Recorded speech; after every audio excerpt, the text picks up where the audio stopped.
Buenas tardes. Ahora se oye bien entonces. ¿Qué cambio? Bien. Sí, quiero, de acuerdo con lo que he hablado con Eva, quiero plantear un pequeño cambio, porque me ha parecido que estaba intentando meter en charlas de una hora una cantidad de material que no caben. De tal manera que las dos primeras han sido un poco, quizá dispersas, porque he intentado comprimir con una voluntad, digamos, un optimismo voluntarioso, materiales que no caben. De tal manera que esta tercera, que se refería a un estudio de una generación, la que nace alrededor de 1540, a la que llamaremos la generación de Trento, ahora explicaré por qué, iba a detallar las circunstancias de tres personas de mucha importancia en esa generación: Cervantes, el Greco y San Juan de la Cruz.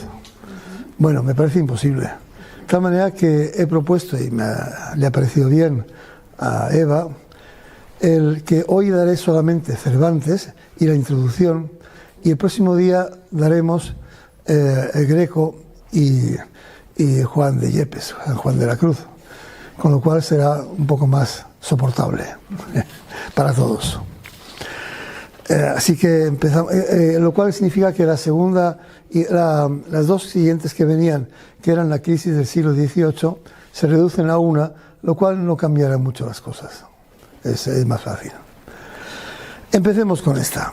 Bueno, tengo que volver a explicar otra vez algunas generalidades de historia de la filosofía. No hablo de filosofía, sino de historia de la filosofía. Ya dijimos que en aquel siglo II, siglo III, todo lo que hoy es Egipto,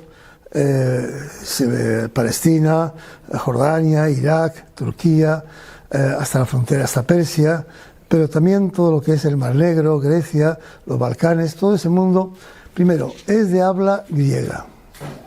Popularmente es de habla aramea, o de habla siriaca, o caldea, como se quiera decir.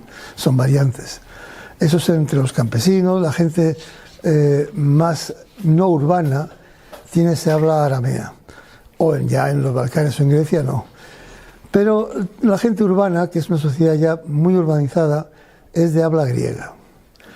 En ese mundo que había impulsado, lanzado aquel Alejandro Magno 500 años antes, en el año 300 antes de la era, pues se había creado esa uniformidad que llamamos helenismo, y además se había desarrollado el pensamiento clásico griego, pero ahora se ha desarrollado mechado profundamente por los pensamientos orientales que se han incorporado a ese mundo griego, sobre todo el pensamiento que viene de Persia, que es un mundo donde una vieja religión, la más antigua de las occidentales, la de Zoroastro, habla siempre de que el mundo es una eterna lucha entre el bien y el mal, a diferencia de los mundos occidentales donde hay un bien y el mal no se sabe bien de dónde ha surgido.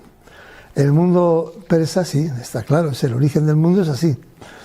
Y también una fuerte influencia del judaísmo.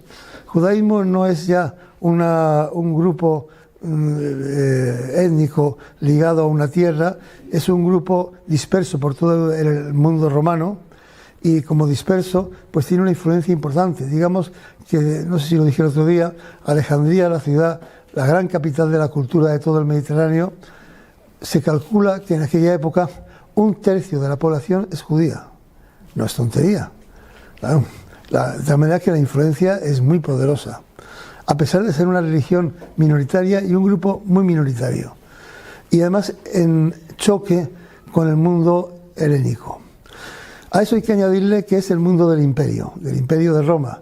Y ya dejé caer que no ha habido en la historia de Occidente nada más parecido al régimen nacionalsocialista de los años 30 y 40 que el imperio en Roma, donde efectivamente algunos historiadores, ya lo dije, calculan que por aquella época, siglo II, siglo I, el 70% de la población eran esclavos.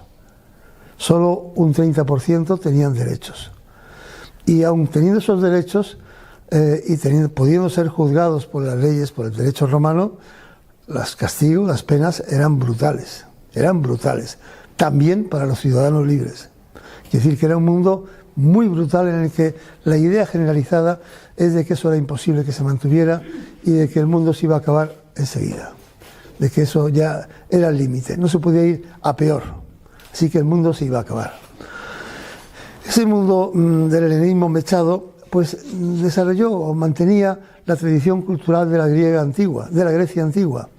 En ese mundo de la Grecia antigua hay unos principios que se han mantenido, pero se han desarrollado deformándose de una forma cuando llega el siglo II, ese ya hablamos del tal Plotino, de Porfirio, de unos filósofos que siguen pensando en el mundo de Platón, de Aristóteles, de Sócrates, también de los anteriores, pero han llegado a la conclusión de que el alma universal, o el uno, el alma universal, el alma que va a todas las almas de todos los humanos, ha tenido la desgracia de tener que insertarse en la materia, en la burda materia. La materia es el mal, el alma es el bien. Ese dualismo no lo había en los tiempos de Platón. Lo hay en los tiempos de este Plotino y de este siglo II. Y eso lleva a un pensamiento en el cual se condena moralmente el cuerpo, se condena lo material y se condena en consecuencia el placer, incluido el placer intelectual. Todo placer tiene algo oscuro. Eso está muy lejos del mundo de Platón y de Sócrates y Aristóteles. El mundo helénico se basaba en un mundo de ciudad, el mundo helénico, el mundo griego antiguo, se basaba en un mundo en el cual el ciudadano debía dedicar su vida a intentar ser un ciudadano virtuoso, a alcanzar la arete, la virtud. Eso significaba que debía dedicar toda su vida a cultivar 3 virtudes. La primera virtud, la andreia, era el valor. Todo ciudadano debía servir a la patria y además tener un cuerpo sano, ser fuerte, procurar cultivar su cuerpo y procurar estar listo para cualquier acción que se le pidiese por la sociedad, por la república, para defender a la república. Eso era el valor. No se admitía la cobardía. La segunda, la de Caiosine, es la justicia. Todo ciudadano debía cultivar la justicia, le afectase a favor o en contra. Aquella sociedad griega de los siglo V, VI, antes de la era, es una sociedad que desprecia al hombre injusto, al que hace trampas, al mentiroso, al engañoso. Quiere gente que sea justa incluso cuando no le conviene. Pero la tercera virtud es la más complicada, la sofrosine. Sofrosine no tiene una traducción muy correcta o muy adecuada a nuestro mundo, no diría nuestro lenguaje moderno, sino a nuestro mundo moderno. La sofrosine es una virtud que consiste en que un ciudadano, una persona, ese hombre, esa mujer, ve el mundo y lo ve con templanza. Si las cosas van bien, bien. Si las cosas van mal, también. No hay que estar, no hay desesperación en una persona que ha cultivado la sofrosine. No hay tampoco, digamos, un pesimismo, un optimismo, no. La persona que cultiva la sofrosine es una persona templada, una persona que admite la realidad, vive en ella con aceptación. Aceptación no es que no sea lo mismo, es lo contrario de resignación. La persona que cultiva la sofrosine no se resigna, acepta, está conforme, que no es lo mismo, es lo contrario. Esa virtud tan difícil de traducir a nuestro mundo actual, esa virtud es, en mi opinión, la que marca las grandes diferencias. Luego Platón, que como todos sabemos es un hombre de espíritu conservador, añadió una cuarta virtud, la prudencia, pero vamos a dejarlo al margen porque eso es otro tema. El hecho es que entonces con el cultivo de esas 3 virtudes, un ciudadano alcanza la arete, alcanza el ser un ciudadano virtuoso, que es lo que la República exige de él. Bueno, eso requiere Por tanto, en consecuencia, el cultivo del cuerpo y del espíritu, de ambos, sin preeminencia de ninguno. Ambos aspectos tienen que cultivarse. Tiene que ser un gimnasta, tiene que ser un luchador, pero tiene que cultivar el pensamiento, tiene que estudiar, tiene que discutir. Lo más importante de aquella Grecia antigua es que esta gente, que era rica y holgada, porque eran los amos de los esclavos, se pasaba el día bebiendo, comiendo y discutiendo. Eso, claro, está muy bien cuando eres muy rico y tienes esclavos, pero en aquella época era lo que había. Eso significa que Eros, el bien y la belleza, para aquellos griegos eran sinónimos. No exactamente sinónimos como lo entenderíamos literalmente, pero bien, belleza, amor, eros, son palabras que se conjugan en la misma forma. Son lo mismo. No hay diferencia entre el amor, el eros, y la belleza o el bien. Ese es el mundo que nos quería transmitir Platón, y claro, se plantean muchos problemas, porque Platón nos deja uno de sus famosos trabajos es Menón. Él en varios de sus diálogos pone a Sócrates como personaje, porque Sócrates no dejó nada escrito, como es sabido. Es Platón quien nos recoge su enseñanza. Y hay un diálogo en que un hombre inepto y un poco agresivo llega a Sócrates y le dice: sí, pero dime, ¿cómo se alcanza la virtud? ¿Qué es la virtud? ¿Cómo se alcanza? ¿Cómo se alcanza?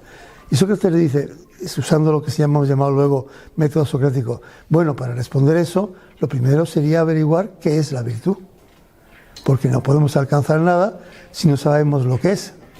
Y entonces se produce un diálogo que dura todo el diálogo acerca de qué es la virtud. Como es sabido, los diálogos socráticos acaban en que, cuando acaba el diálogo, Sócrates no ha dado la respuesta, lo ha dejado colgando. Alcanzar qué es la virtud no es lo que le corresponde a él explicar. Él acaba diciendo: la virtud no se puede aprender, la virtud se alcanza, no se aprende, pero sí que hay maestros para la virtud. Ahora piénselo usted, ¿cómo alcanzar la virtud? Porque hay quien alcanzará y quien no. Ese es el mundo de Platón y de Sócrates, que llega hasta el helenismo del siglo II, con esas mismas virtudes, etcétera, todo eso. Pero claro, en el siglo II eso se mezcla con una visión, digamos, apocalíptica del mundo y del terror. Eso atraviesa.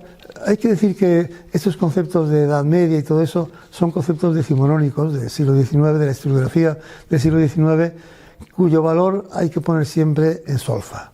No son muy sensatos. No existen edades medias, porque para eso pues no hay media. Hay o esta edad o la otra o la de más allá, pero no hay edad media. A lo largo de los siglos que van entre el fin del Imperio Romano, el mundo gótico y el mundo del Renacimiento, hay muchas cosas. Ya dije el otro día, creo, si no lo he dicho, lo digo ahora, que hay un punto de inflexión en la Europa cristiana, que son las cruzadas.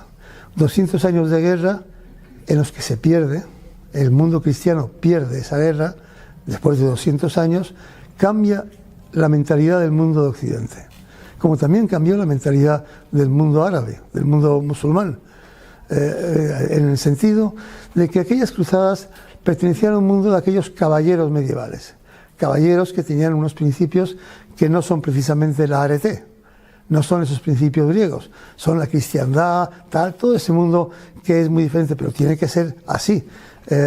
Hay un personaje que todo el mundo recordará de una famosa película, El Séptimo Sello. Ese es el caballero, ese es el verdadero caballero de aquel periodo. Bueno, pues a lo largo de cuando acaban las cruzadas, eso ha muerto. Esos caballeros ya no sirven para nada.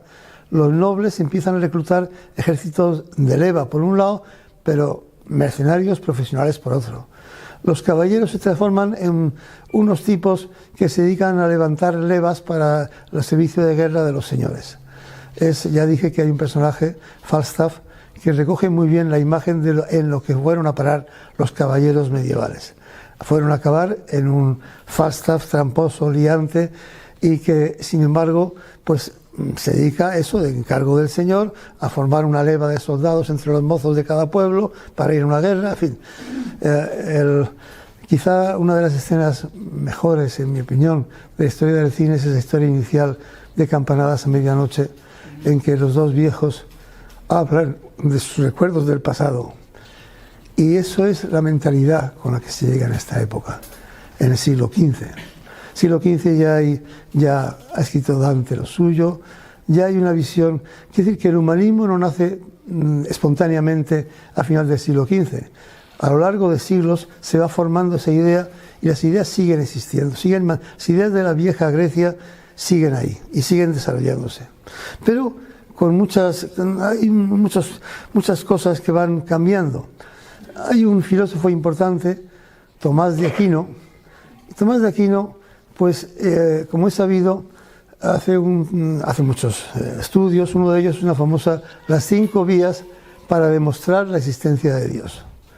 Bueno, eso no podemos tomarlo con la mentalidad actual. No es que Tomás de Aquino intente convencer a ningún ateo de que Dios existe por esos razonamientos. Eso es imposible. Entre otras cosas porque Tomás de Aquino no cree que haya ateos. Le parece absurdo.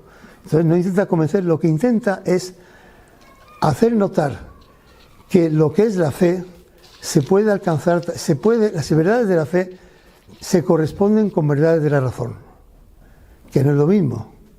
Lo que intenta Tomás de Aquino es decir, esto que es una verdad de fe, Dios existe, también es razonable. No está en contra de la razón. Bueno, llegamos al siglo XVI, siglo XV, XVI, y esos humanistas le dan la vuelta al argumento. Para ellos, el racionalismo personal es la clave. De tal manera que no es que intenten demostrar que la verdad de fe también se puede alcanzar por la razón. No. Es que la razón es lo que prima. Y alcanzará la fe o no, pero lo que prima para poder llegar a una conclusión verdadera es la razón. Es la vuelta al argumento de Tomás de Aquino. Bueno, pues en este siglo XVI, primero hay que tener en cuenta que ya decía en otro de los diálogos, dice, yo creo que en el banquete, no estoy seguro, pone Platón en boca de Sócrates que el hombre por naturaleza busca el bien. Por naturaleza busca el bien. Aquellos, Plotino, Porfirio, Orígenes, aquellos neoplatónicos piensan que el hombre por naturaleza está en el pecado, está en el mal. Esa es una profunda diferencia. Pero cuando llega el siglo XV, XVI, pues empieza a eclosionar la idea de que no, de que por naturaleza el bien, la belleza, eso es el valor. Ese es el valor que hay que perseguir. Para eso hay que distinguir, y voy a hacer un pequeño inciso, en el concepto de fe de la tradición judía y de la tradición cristiana. La fe judía es la fe de Abraham. Abraham es un hombre que vive en un sitio lejano y él ha tenido la idea de que Dios le ha indicado que debe dejar con toda su gente y sus ganados esa tierra que no es buena y que él le promete que le dará una tierra que emana leche y miel, una tierra buena y que tiene que ir a buscarla. Y dice, soy anciano, ¿cómo? Empieza y dedica su vida a buscar la tierra prometida. La fe para el mundo judío es la acción que lleva a una consecuencia o no, pero que se cumple. La fe de Abraham no es la creencia en algo que no existe o que puede no existir, es lo creo. Dios me ha dicho que busque esa tierra, yo dedicaré mi vida a eso, pase lo que pase. Y la dedica. Y muere justo cuando la ha encontrado y no puede entrar.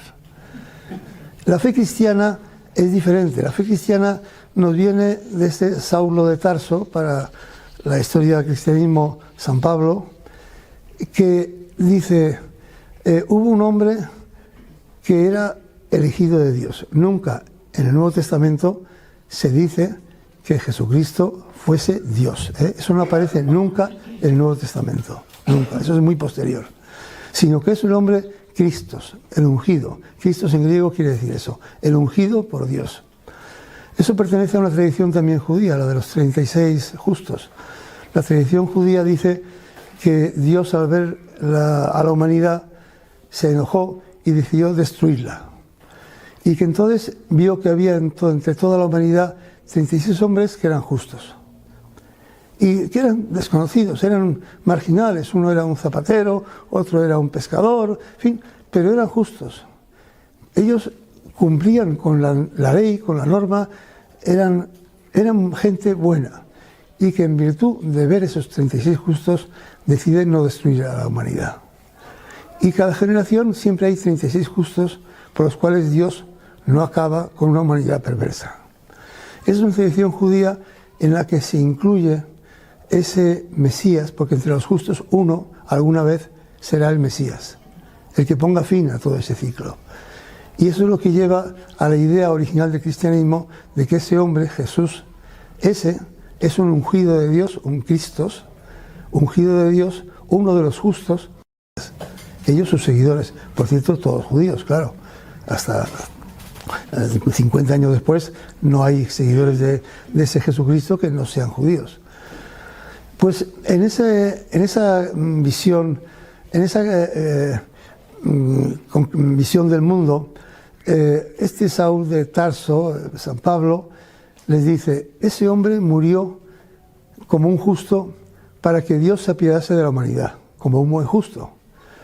Y Dios ha aceptado ese sacrificio y por él salva a la humanidad. Y ese hombre, en vista de que Dios le ungió, ha resucitado. Y todos viviréis eternamente si creéis en él. Si creéis en él, resucitaréis después de muertos, viviréis eternamente. Ese es el mensaje del cristianismo. Esa fe está ya muy lejos de la fe judía, como se puede ver. Es creer que efectivamente moriremos y resucitaremos. Pero no hay ninguna racionalidad en esa visión. Saulo es primero es un ciudadano romano de origen judío. No es un judío que sea ciudadano romano, es un ciudadano romano de origen judío, que no es lo mismo. Es casi lo contrario, como ocurrió en toda la diáspora judía. Había numerosos romanos de origen judío o de otros orígenes. Este es de origen judío y está pensando con elementos del mundo romano y griego, más que con el mundo, aunque él era fariseo, pero más que con el mundo judío. Y en esa visión él aporta un elemento que choca con la tradición de la fe. Es creerme, ha muerto y resucitado, todos resucitaréis. Pues es evidente que ninguna razón puede dar razón de algo así. Esa es la fe cristiana que en Nicea 325 o Constantinopla 384 se constituye como dogma de fe. Los concilios de Nicea y Constantinopla crean el dogma. Y como decíamos otro día, Servet dice que se crearon muchos dogmas tan complicados porque esta gente hablaba para filósofos y no para niños o para gente sencilla. Y por tanto creaban unos dogmas perfectamente incomprensibles. Una cosa es que Saúl dijera, moriréis pero resucitaréis, cosa que no hay ningún motivo racional para creerse, y otra cosa es los dogmas que ya impone Nicea, que son mucho más complicados.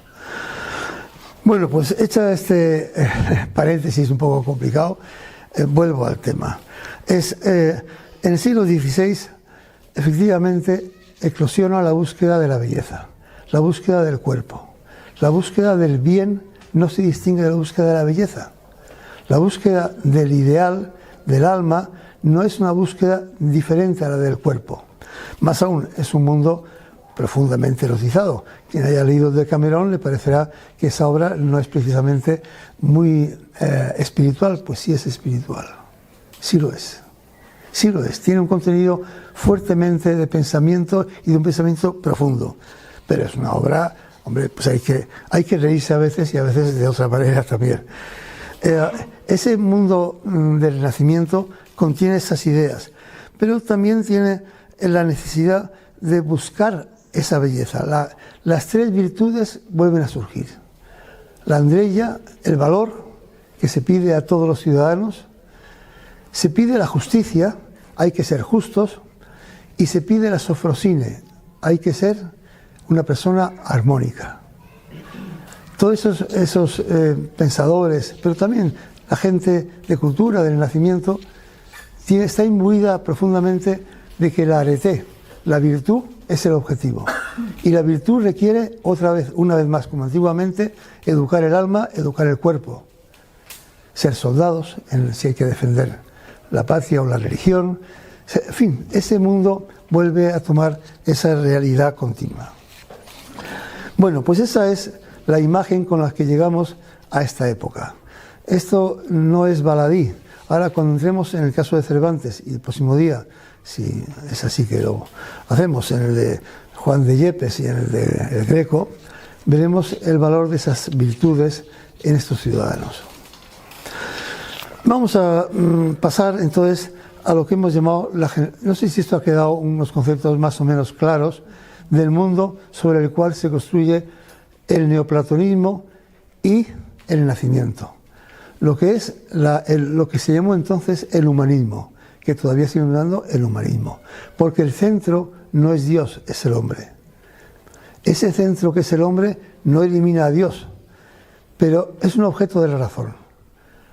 Cuando sea posible, elaboraremos un pensamiento. Es lo que lleva a la hoguera a Servet o poco después a Giordano Bruno, pensando que Dios es la universalidad de lo existente, que igual que lo dije de Servet, lo piensa 40 años después Giordano Bruno. Dios es la universalidad de lo que existe. Y claro, eso es un concepto que no encaja muy bien en las ideas heredadas de Nicea o de Constantinopla. Bueno, pues entonces hay una situación de eclosión y de polémica fortísimo que dura desde finales del siglo XV hasta mitad del siglo XVI. Hay que decir que hasta esa época, para esta Castilla de que hereda Felipe II en el año 53, resulta que está llena de herejes, protestantes, iluminados, moriscos, judaizantes. O sea, la mitad de la población no es ortodoxa. Bueno, hay que decir que cuando el gran patriarca de la Reforma Luterana en España, Casiodoro de la Reina, que es un fraile jerónimo de Sevilla, decide que no puede resistir más y que tiene que huir a Suiza, se va, la mayor parte del convento se va con él. Eran 50 frailes, se van 30 y tantos con él, porque se eran todos luteranos, todos. Y eso era el ambiente normal de un convento de Sevilla, la ciudad más caótica probablemente de Occidente en ese momento. En ese mundo, en el que además hay un elemento que es el horror para la Inquisición, los iluminados, gente que también ha ido por una evolución pensando que si Dios elige a la gente que va a salvar, el que ha sido elegido por Dios ya no peca, no va a perderse nunca, luego puede hacer lo que sea. Y hay un misticismo por toda Castilla, que es un misticismo mezcla de esa iluminación, de esa reforma del cristianismo, bueno, de la herencia, ya lo hemos visto, la mitad de estos elementos, sus abuelos o sus padres eran judíos, y ellos son cristianos, sospechosos, se hace lo de siempre. Se falsifica, se coge dinerito, se va y se falsifica la documentación y a partir de ese momento ya fulano de tal, pues ha sido cristiano desde antes de Cristo. Pero eso, sí, no, eso se demuestra por escrito en cualquier lado y se le da cualquier cargo, tal. Ese es el mundo, pero luego también hay que tener en cuenta que hay un 12% por lo menos en Castilla y algo más en Aragón que son musulmanes. Y tienen derecho a serlo, Se les tiene que reconocer el derecho a ser musulmanes. Son los moriscos, uno de ellos, Sidi Hamete de Berengeli, el autor del Quijote, son los moriscos que viven. Esa es la sociedad. Está llena de conventos, está llena de inquisidores y está en manos de un hombre poderoso, Felipe II, que no puede soportar que la sociedad sea así. Así que entre él y los jesuitas, de los cuales no hablaremos demasiado porque merecerían una charla explícita en el mundo de la Compañía de Jesús, se consigue que desde Roma se constituya un concilio universal, al cual se invita a los protestantes dándoles pasaportes para que puedan ir. Obviamente se cuidan muy mucho de ir. Alguno va, pero a escondidas se va rápidamente porque ve el ambiente. En ese concilio tiene dos etapas. Una empieza en el año 45 y hasta el 52, pero en medio de las guerras que hay en toda Italia, pues va cambiando de sitio, se suspende de vez en cuando, en fin, es caótica esa primera etapa, y acaba 12 años después, en 1563 acaba, después de 2 años de trabajo al final. En esa primera parte se reúnen un montón de obispos y de teólogos y de representantes de la nobleza, del emperador, pero también de la nobleza alemana, etcétera, italiana, y sin ser clérigos, ojo, van también al concilio. Y bueno, pues la mayoría son españoles, llamando españoles a los que venían por parte de Felipe II. Hay muchos aragoneses también. Y bueno, el concilio declara, al final del año 63, da una cosa de este volumen más o menos impreso, de dogmas. Hay dos partes, la dogmática y la, digamos, social. La dogmática es que declara una serie de dogmas que a partir de ese momento la Iglesia ni ningún católico puede discutir. El primero pertenece a esa tradición que hablábamos, el pecado original. Los anabaptistas y otros muchos protestantes habían dicho, pues por más que miramos en la Biblia, en la Torá, en el Antiguo Testamento, no vemos en ningún lado que se cite que existe el pecado original. Vemos que Dios expulsa a Adán y a Eva del paraíso y le dice que trabajen. Pero eso no parece no hay ninguna razón para pensar que eso sea un pecado que haya heredado toda la humanidad. Y entonces, la primera afirmación importante de Trento es no. La naturaleza humana está pervertida per se. El pecado original, todo hombre y mujer nace en pecado. Es el primer concepto que aporta el Concilio de Trento. Como se ha podido ver, es una herencia de algo que venía de muy anterior. El segundo que aporta, que no es tampoco baladí, es que la fe es un concepto muy complicado y no vamos a entrar en él. Los reformadores luteranos, calvinistas, etcétera, habían afirmado que la fe salva sin más. ¿Por qué? Porque quien tiene la fe es porque está elegido por Dios para creer y por lo tanto ya no va a pecar. Y la fe salvará. Si uno realmente ha llegado a tener fe, se ha salvado. Si ha llegado realmente a tener fe, labor muy difícil. Solo Dios lo sabe si alguien ha llegado a tener fe, pero ese se ha salvado.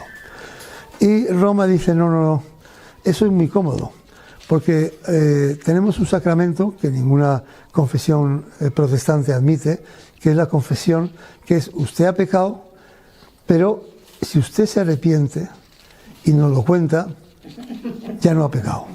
Ya ha pecado, pero se le ha perdonado. Y entonces el segundo dogma que impone Trento es la fe solo es válida acompañada de obras, de un esfuerzo, de unas obras concretas que justifiquen. La fe por sí no salva a nadie.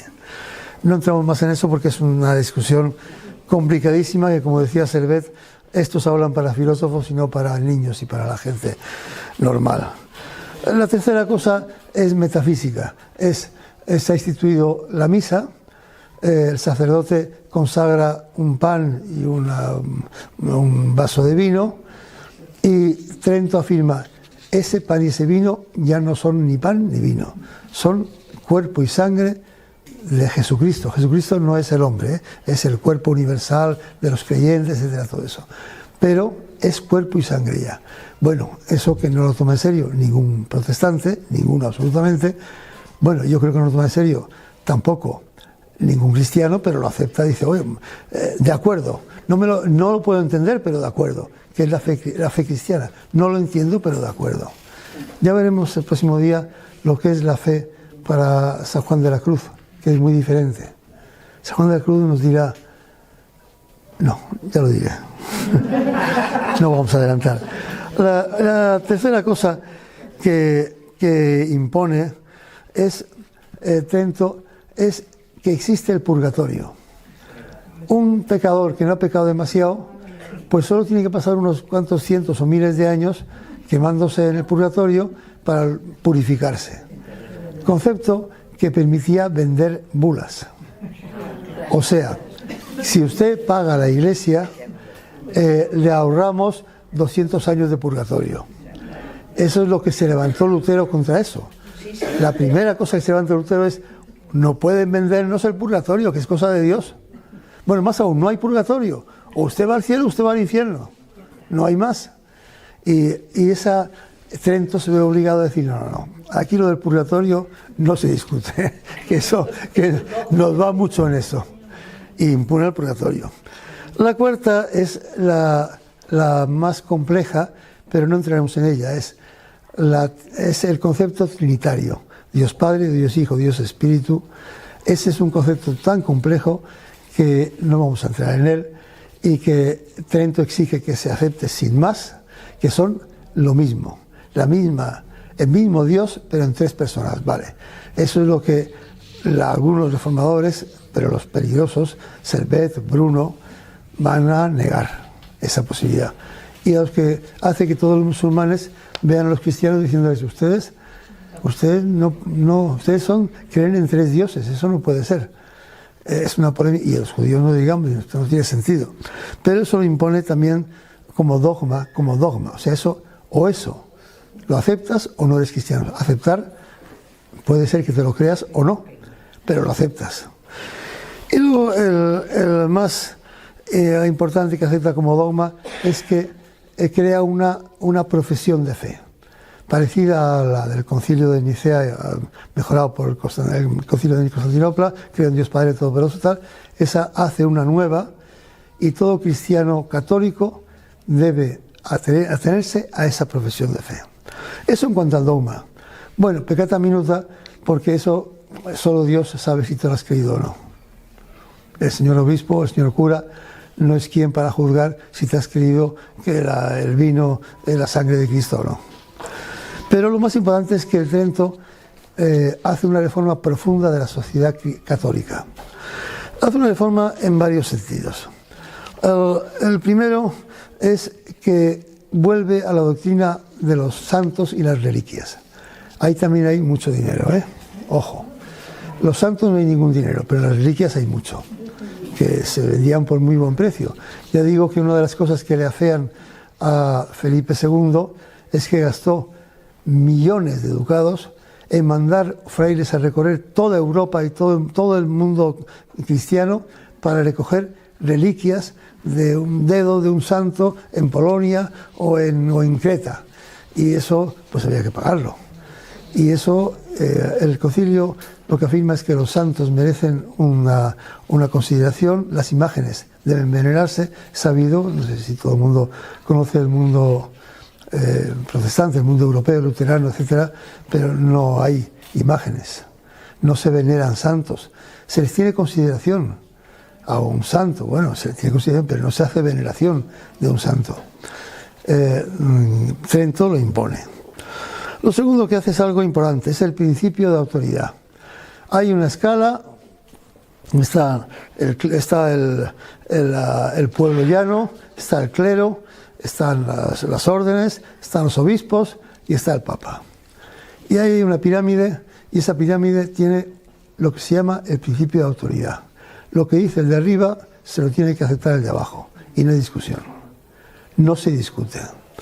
Eso es muy importante porque a partir de ahí se hace una estructura rígida en la cual no queda al margen precisamente la Santa Inquisición, que va a determinar con una arbitrariedad o digamos con una forma poco definida cómo se quema en la hoguera un tipo o no, porque va a estar en manos de unos curas y unos obispos y no hay discusión. Lo que hace Trento también es, a partir de esa profesión de fe, crea el catecismo, una lista de verdades que se enseñará a los niños y a los fieles y que pueden ser comprensibles o no lo que dice el texto, pero eso tiene que saberse de memoria todo fiel. Y se enseña a los niños, para la gente más mayor, recordarán al padre Astete o al padre Lipalda, y son una serie de preguntas y respuestas. Decid, niños, ¿cómo os llamáis? ¿Sois cristianos? Tal, tal, tal, tal. Todo eso. Pues todo eso es una creación del Concilio de Trento. Lo siguiente que añade es que eso de leer todo el mundo la Biblia, eso es muy delicado. Así que hay una traducción que hizo San Jerónimo, que se llama la Vulgata, la hizo a partir de los 70, la traducción helenística judía. Los judíos, cuando en el siglo I, antes de la era, segundo o primero, no me acuerdo ahora, bien, todos hablan griego, deciden que la Biblia en hebreo no hay quien la entienda. Así que la traducen 70 sabios, dedican en Alejandría toda su vida a traducir toda la Biblia al griego. Se llama de los 70 y es la Biblia judía. Incluye la parte principal de los libros. Luego es muy discutible si entra tal libro, tal otro, pero esa Biblia es la Biblia ortodoxa. A partir de ahí, San Jerónimo en el siglo IV, 300 y pico, hace la edición de la Biblia en latín. Esa Biblia en griego y en latín que maneja San Jerónimo, Trento decide que es la única que se puede manejar. Nadie debe leer la Biblia de otra forma, ni en otra lengua, ni el Nuevo ni el Viejo Testamento. De tal manera que solo queda en manos de quien ha pasado por el seminario el leer la Biblia, Viejo y Nuevo Testamento. Y luego crea una estructura de orden. De orden era un caos la Iglesia en ese momento y dice, no, vamos a montar seminarios, todos los curas tienen que haber pasado por el seminario, serán bachilleres cuando acaben el seminario, si no, no se les va a ordenar. Todos los obispos han de vigilar que todos los curas están en su sede, que van a ella, que la atienden. No se puede, eso de los beneficios eclesiásticos por los cuales una familia, un hombre reúne 20, uno de ellos, no, un beneficio, una familia, una persona. Los obispos han de visitar toda su diócesis, no puede haber obispos que tengan 2 diócesis y una no la atiendan, etc. Pone orden en ese caos que había. Bueno, los frailes deben estar en un convento, eso de los frailes que van vagando extravagantes por el mundo se debe acabar. Los frailes a su convento, todo eso de poner en orden la vida interna del mundo eclesiástico, lo impone también Trento, e impone 2 cosas que son las que más nos importan para esto. Ahora, nos impone, por un lado, que se hace una lista de libros que queda prohibido leerlos a todos los católicos. Esa lista se elabora en cada país. La lista castellana, bueno, hay cosas que parecen un chiste, porque son absolutamente ridículas, pero quedan prohibidas.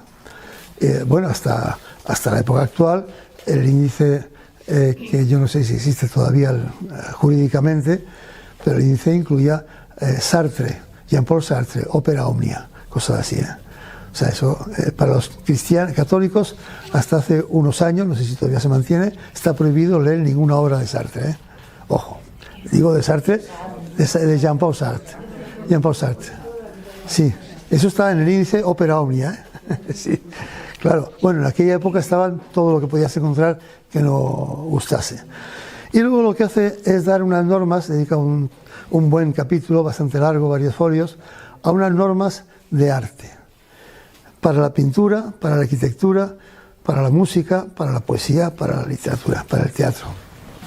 Esas normas de arte, bueno, en la arquitectura son muy interesantes porque van a dar lugar al mundo barroco, al mundo en el cual se crea la ciudad del príncipe, el poder del príncipe, una ciudad creada para ser vista desde arriba, desde el poder.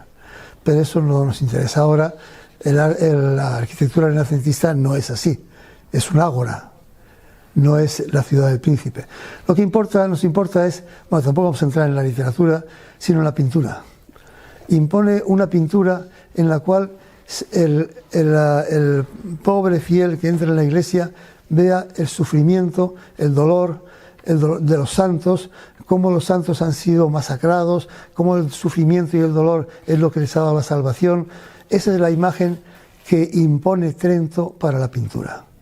Hay que hacer imágenes de los martirios, del sufrimiento, del dolor de los mártires. Eso es lo que debe llegar a los pobres fieles. Eso es Trento. Bueno, pues vamos a hablar de una generación de gente que nació alrededor del año 1540. 1537, 1541, 1542, 1543. Son una generación que cuando acaba Trento tienen entre 15 y 20 años. Y su mundo va a ser ya el mundo de Trento. Ellos no van a haber conocido directamente el mundo de Miguel Ángel, el mundo del nacimiento verdadero. Ellos van a encontrar solamente el mundo durísimo de Trento, de la Inquisición. Y lo van a encontrar con 12, 13, 15 años, 20 años. Y va a ser su único mundo. Si son castellanos, no conocerán otro mundo. Castellanos o del ámbito de la Iglesia Católica. Bueno, del primero que hablaremos será de don Miguel de Cervantes, lo de Saavedra es posterior, que es un hombre nacido en 1547. O sea, cuando acaba Trento tiene 15 años. Cervantes es, según todos los indicios que nos indicó, sobre todo don Américo Castro, pero tenemos indicios suficientes para pensar que su abuela era judía. Uno más de la tradición de conversos. Pero claro, todo eso disimulado, porque él consigue muchas cosas, no haciendo notar, desaparecido todo eso. Es hijo de un hombre que es bastante caótico. Es un sordo que se dedica a pequeños negocios que le salen mal continuamente, tiene una voluntad de hacer cosas que son desastrosas, acaba en la cárcel. Al menos una vez sabemos que su padre acaba en la cárcel por deudas, por su incapacidad para llevar los negocios. Lleva una familia con mujer y 5 hijos que le va mal, obviamente. Él se cría en esa familia, en Alcalá de Henares, es el sitio de nacimiento, y cuando tiene 19 años se va a Madrid y se inscribe en una academia de gramática, la de un famoso maestro de la época, López de Hoyos, que ha dejado la herencia de algunas calles en Madrid, en Alcalá y en Madrid capital.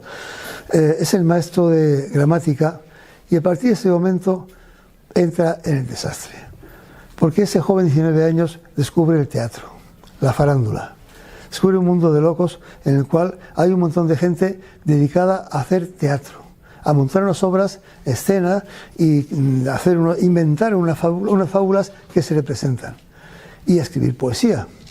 Se dedica a eso con mediana fortuna, ya lo veremos luego, y de ahí sale de esa escuela con 22 años y decide marcharse a Italia. Italia es la cuna de la literatura y la poesía. Y además toda la Italia, desde los estados papales hasta el sur y Cerdeña, es de los dominios de Felipe II. Es la herencia de la corona de Aragón. Y está controlada por la corona de Aragón y por los castellanos. De tal manera que se va allí y se inscriben, él y su hermano Rodrigo se inscriben en el tercio. Se inscriben en el tercio y se hacen soldados profesionales. En aquel tiempo eso es una salida normal. Efectivamente, era un mundo en guerra continuo y se hace soldados miles y miles profesionalmente por un sueldo que luego, cuando no cobran, pues se dedican al saqueo. Como pasa, ya lo conté, en el saco de Roma, que es los lascanetes y los napolitanos no han cobrado sus pagas en 3 meses, pues arrasan Roma y roban todo. Bajo Carlos V, bajo el emperador cristianísimo. El Papa se tiene que refugiar hasta que se da cuenta que es mejor pactar con Carlos V y nombrarle emperador. Pero en ese mundo, ese de ser soldado es una profesión. Y además, siguiendo esas virtudes clásicas, esas virtudes griegas, ser soldado es ser un ciudadano que cumple con la patria, además de cobrar un sueldo, pero cumple y cultiva el arte de la guerra. Hoy nos parecería, el mundo pacifista viene de los ilustrados del siglo XVIII, pero hasta ese momento prácticamente a nadie se le ocurría ser pacifista, La guerra era lo normal. Se hace soldado, le meten en un barco y se va a la batalla de Lepanto, 1571. La batalla de Lepanto nominalmente está bajo el mando, ya lo dije, de don Juan de Austria, joven de 23 años, inexperto, pero que se lleva todos los honores, pero quien la dirige realmente es don Álvaro de Bazán, gran marino, gran militar. Pero la dirige oficialmente don Juan de Austria. Tiene 23 años, la misma edad que Cervantes. Cervantes está enfermo cuando llega el momento de la batalla y con fiebre, y le dicen: vete abajo y quédate y no salgas. Dice: no, pido el sitio más difícil. Y lo pide, y le ponen en el lugar más peligroso. Combate toda la batalla, que duró lo que duró. Ya digo que se calcula que tuvo 20.000 muertos, la batallita. No es una broma. Y él sale con 3 heridas, de las cuales una le deja inutilizado el tendón de la mano izquierda. 3 heridas de bala, de arcabuzo. Y bueno, acaba la batalla, vuelven, y él hace reconocer que ha luchado bravamente y que se ha portado como un buen soldado.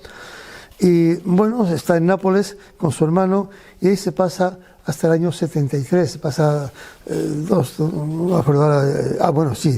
5 años, se pasa 4 años y pico, se los pasa en Nápoles de soldado, con su paga, con su hermano, y yendo a otras diferentes cosas. Pero piensa que con los méritos que ha hecho debe ascender. Le pide, por medio de personas interpuestas, a don Juan de Austria que le haga una carta de recomendación para que le asciendan. Él piensa seguir la vida militar, que le pongan de alférez, que le hagan capitán, en fin, seguir la vida militar. Y con esas cartas de recomendación decide volverse a España en un barco que es apresado por una flotilla de turcos, que les cogen como esclavos. A él y a su hermano se los llevan a Argel, y ahí cambió todo. Él descubre en Argel que es un esclavo y que la vida tiene otros valores diferentes. Pasa 5 años y medio de esclavo. Le pasó una desgracia, le cogieron las cartas de recomendación de Juan de Austria. Dijeron: este debe ser un pez gordo. Así que deciden pedir por él 500 ducados, una cantidad descomunal para la época. Porque dicen: bueno, si es tan importante, alguien lo pagará. Hundió a la familia. La familia, los 2 hermanos estaban cautivos en Argel. La familia dedicó 5 años a conseguir reunir, al cabo de los 5 años, 300 ducados. Arruinándose, vendiendo todo, empeñando todo, y en la situación más degradante posible. Pues reúnen 300 ducados, se lo dan a los frailes. He sabido que había unos frailes, unas órdenes, que se dedicaban a redimir cautivos. Reunían dinero como fuese, reunían información de presos, de cautivos, y iban a Argel a buscar su rescate pagando. Y bueno, pues consiguen reunir 300 y dárselos a un fraile que no lo consigue, claro, por 300 no le reclaman. Hay aquí una historia interesante. Él en Nápoles ha seguido dedicándose a escribir poesías, ha escrito cosas, ha escrito teatro, pero no tenemos memoria de las cosas que escribe. Ha vivido la farándula de Nápoles de soldado y intento de escritor, intento de hombre de las letras, pero no lo ha conseguido. Pero aquí tiene tiempo de sobra para pensar. A los 3 días ha llegado el informe de uno de esos frailes que se dedicaba a redimir cautivos, Fray Diego de Aedo, en que cuenta una serie de historias de cautivos, entre las que cuenta la historia de Cervantes, de un cautivo llamado Miguel de Cervantes. Cuenta que ese cautivo era un hombre que tenía prestigio. Entonces, bueno, hay que tener en cuenta que los cautivos en Argel vivían sueltos, no podían escaparse, vivían sueltos, y lo que pasa es que tenían que trabajar, y además tenían que trabajar como esclavos, no era, o sea, tenían que hacer lo que se les mandase como fuese, y el resto del tiempo podían pasear. Cuando se portaban no demasiado bien, se les encerraba en lo que se llamaban los baños, las celdas que tenían en un sitio determinado de Argel, y el resto del tiempo podían andar. Dice este Fray Diego de Aedo que este Cervantes era un hombre bien respetado por la gente, y que en 4 ocasiones intentó evadirse, organizó evasiones. Una primera reunió a un grupo de pequeña gente, un grupo pequeño de gente, y intentaron llegar a Orán. Orán era una ciudad castellana, pero está a 800 kilómetros de Argel. Les cogieron al día siguiente de escaparse y le volvieron. Pero a él no le castigaron especialmente. Hubo un segundo intento, más complejo, en el cual reúne a un grupo numeroso de gente, sobre todo de gente con cierto nivel, cierta categoría. Y hay un hombre que está trabajando, uno cautivo, que está trabajando de jardinero en una finca fuera de Argel, y ahí hay una cueva enorme. Y ahí él pacta yo creo que con su hermano, que ya ha sido liberado, con los 300 ducados, que se hable con un marino en España para que lleve un barco a esa cueva en fecha determinada y rescate a los que estén allí. Reúne, parece ser, dice don Fray Diego, que a 60 cautivos, y el barco llega, pero el barco es visto por los turcos, los turcos, y tiene que volverse, los cogen y nuevamente les castigan mucho, le dan de palos, pero lo menos que se hacía con un tipo que había organizado esto era desollarlo vivo, ¿eh? Era lo menos que se hacía. Pues a él no le pasa nada. Le dejan, dicen que consigue convencer, dicen, el único responsable soy yo, dicen que dijo. Todo esto les he engañado, yo les he metido ahí, pero yo soy el que ha organizado todo esto. Y el bey de Argel dice, pues bueno, buen tipo este, no le haremos nada, más que darle 400 palos, pero nada más. Sí, pero no le colgamos, no le desollamos. Hay un tercer intento de evasión, también fracasado, tampoco le castigan especialmente a muerte, y hasta un cuarto intento. Y bueno, al final es rescatado por los frailes por 500 ducados a base de trapisondas que consiguen montarse no se sabe cómo, pero al final consigue reunir con los frailes 500 ducados o lo que sea, pero convencen al bey cuando se lo iban a llevar a Constantinopla, de donde ya no podría salir. Y él le rescata antes. Este escrito de Fray Diego de Aedo ha llegado a nuestros días y se ha considerado como uno de los escritos que nos muestra cómo eran las prisiones y además el caso de Cervantes. Hoy día algunos estudiosos piensan que ese escrito es de Cervantes. Sí, sí, claro. Que eso no, Fray Diego de Aedo existió realmente, era un fraile de los que iban a rescatar cautivos, pero que ese texto es incongruente. O sea, ningún cautivo que se hubiera intentado evadir 4 veces hubiera sobrevivido ni un cuarto de hora. Y le achacan a Cervantes mismo, que lo escribió para demostrar, para hacer valer su categoría a su vuelta aquí, y que lo firmó Fray Diego de Aedo, que en algún momento dijo, bueno, pero eso no es mío, ¿eh? Sí, sí, pero eso no quedó claro, quedó oscuro. Pero eso nos indica lo que era su vida en Argel, donde todo cambió para él. Ya sabe, luego, años después, cuando escriba el Quijote,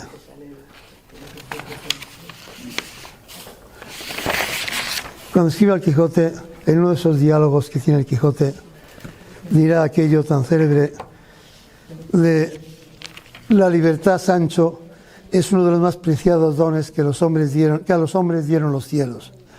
Con ella no pueden igualarse los tesoros que encierra la tierra ni el mar encubre. Por la libertad, Sancho, así como por la honra, se puede y se debe aventurar la vida. Y por el contrario, el cautiverio es el mayor mal que puede venir a los hombres. Por la libertad, Sancho, se puede y se debe aventurar la vida. Eso que nos dejó en el Quijote es lo que aprendió en su cautiverio de Argel. ¿He movido esto? No, lo he movido con la mano. Pues ese hombre que vuelve, resulta que vuelve destrozado. No va a ser soldado ya, tiene 35 años. No, su mundo ha cambiado. El mundo de la prisión le ha hecho descubrir que la libertad... Sí, a ver, así. Es muy agresivo este micrófono. Me quiere pegar a mí. Te ataca. Sí, me ataca. Bueno, lo dejaremos estar. Ahora hay unos que se ponen así colgando y no los ves. Sí. Pues ya no va a ser soldado, tiene que buscar la vida, se va a Lisboa, donde está la corte de Felipe II, que es ya también rey de Portugal, y ahí consigue que le envíen una misión a Orán, un trabajito, 4 perras. No consigue encontrar ninguna salida, y es cuando está Felipe II preparando la famosa Armada Invencible. Y para prepararla, pues crea un impuesto feroz. Todos los agricultores de toda Castilla han de proveer a la Armada con trigo, aceite, vino, con todo lo que haga falta para mantenerla. Y se crea un cuerpo de recaudadores que se dedicarán a ir pueblo por pueblo a ti te ha tocado tanto, no se hacía por cada persona. Cada pueblo se le hacía un resumen, se decía, este pueblo tiene que estar tantas fanegas de trigo, este otro tantos acuces de aceite, tal, lo que sea. Bueno, y consigue un puesto en ese trabajito tan agradable. Claro, y dedica los siguientes años, bastantes años de su vida, los dedica a ese trabajo triste. Sí, total para nada, porque como sabía, la Armada Invencible fue un desastre. Pero había que proveerla, iban más de 20.000 personas en la Armada, entre hombres de tierra y hombres de mar. Y tenían que comer todos los días algo, el bizcocho o lo que sea. Y eso pues había que recaudarlo y se recaudaba así. Bueno, se ve que este hombre Cervantes era un buen tipo, pero no tenía muy claro eso de las cuentas. De tal manera que yo creo, es una opinión personal, que él no engañaba a nadie. Él recaudaba ese impuesto, lo reunía, lo transformaba en dinero, iba al banquero, le depositaba la cantidad, tal, todo eso, y llevaba las cuentas caóticamente. De tal manera que acabó en la cárcel 3 veces, por las cuentas que llevaba. Sí, claro, acabó en la cárcel porque las cuentas no encajaban. Efectivamente, y tal como vivía, no hay que pensar que se lo gastase en francachelas. Simplemente tenía un caos notable seguramente sus cuentas. Y decía esto, que tengo aquí, bueno, esto lo gastaré para esto, mientras cuando ya recaude esto otro, ya lo cubriré esto que he dejado aquí. Total, no funcionaba. La cárcel de Sevilla es su segundo gran... porque tiene 2 cárceles de poca monta, pero la cárcel de Sevilla es medio año. Y esa cárcel también le marca, porque en la cárcel conoce el mundo más tirado, más... Sevilla, ya digo, es la ciudad más desastrosa de Europa en ese momento. Pero la más, o sea, tiene cientos de miles de habitantes, venidos de toda Europa, que son lo que sobra de Europa, con la ilusión de que cuando salga la flota de Indias, embarcarse y irse a... Es como cuando se creó la Legión en Francia o en España en el siglo XX, que era un sitio donde tú llegabas y decías, me llamo Juan Pérez y tengo 21 años, firma aquí, firmo. Y cuando acababa su periodo en la Legión, le daban un papel que ponía, este es Juan Pérez de 23 años. Y ya está, ya te has quitado. Todo tipo perseguido por la justicia se libraba de ser perseguido entrando en la Legión. Ahora no es exactamente así, ¿eh? Ahora te piden que demuestres que eres Juan Pérez. Pero cuando se creó, la Legión era así. ¿Usted quién es? A ver, Rodrigo Díaz de Vivar, dice uno que es. Bueno, pues apúntale, Rodrigo Díaz de Vivar, ya está. Y con eso quedaba. Pues esto de América era igual. La gente llegaba de toda Europa para apuntarse a los galeones que iban a América, porque una vez apuntados, si conseguían falsificar la documentación, diciendo que era fulano de tal, que venía de Sajonia, pues se le apuntaban, le metían. No podían ir judíos, pero iban. No podían ir maometanos, iban. No podían ir herejes, iban. Pero para apuntarse se apuntaba. Ha pasado algo, ¿no? Ah, bien. Sí. Entonces era una ciudad llena de eso y de lo que sobraba por toda Europa. Hay un precioso relato de Alejo Carpentier, la luna, ¿cómo se llama? No recuerdo, es la historia de Cristóbal Colón en realidad. Tiene una teoría sobre Colón que es digna de ser considerada. Porque Colón era un desgraciado, era un pobre hombre que tenía las ideas claras de lo que quería hacer, pero no tenía claro a quién convencer para que le pagase barcos para ir allí y una tripulación. Eso es mucho dinero. Y no convenció al rey de Portugal, no convenció a otros, y convenció a la reina Isabel. Y nos dice el autor que a lo mejor la convenció porque era un hombre muy atractivo. Sí. Muy atractivo, sí, y muy elocuente, sí. Eso dice Alejo Carpentier en su cuento, su relato, se llama La luna y no sé qué, no me acuerdo, pero describe muy bien a esa gente que habitaba la Castilla de la época, que era la locura, era lo más tirado del mundo de lo que iba a Sevilla para intentar evadirse e irse a las Indias. Y esos son los que acaban en la cárcel, y con esos convive Cervantes medio año. Sí, pero de todas maneras, sí. Sí. La reina Isabel fue la supuesta, porque el que dio el dinerito fue un judío valenciano. Un converso, un converso, ¿eh? Sí. Sí, pero no, es un converso, si no, no hubiera podido hacerlo. Pero sí, pero pero si no, la reina, ¿eh? Si la reina no dice, que vaya para barcos estos, no va, ¿eh? Sí, sí, pero eso es salir fiador. La reina salía fiadora. O sea que la culpa de que fuera América se la debemos no a Sant'Angelo, sino a la reina, que es quien decide, pues que vaya. Y si vuelve, bien, y si no, pues bueno, pues algo hemos sacado. Pero en fin, eso es una anécdota que cuento al margen, y sí que recomiendo, no recuerdo el título de la pequeña obra de Los Carpentier, porque sigue muy bien la población que había en Castilla y en Sevilla en aquel momento. Y es lo que conoce Cervantes. Bueno, en ese periodo, pasa ese periodo, sigue metido empeñado en la farándula, en obras de teatro, escribe teatro, y como bien dice luego en la Arcadia, él dice que hizo, en el prólogo, no me acuerdo de dónde lo dice, hice muchas obras de teatro que si no tuvieron gran éxito, al menos no fueron recibidas con piedras y huevos podridos. Dice, de las obras que consigue representar. Pero él es un hombre que tiene ya 40 años, 45, 50, y su teatro se ha quedado viejo. Hay un tipo que es la competición, que es Lope de Vega, con un teatro vivo, un teatro lleno de personajes locos que hacen mil cosas, que hay unos enredos en los cuales aparecen una psicología mucho más rica y compleja.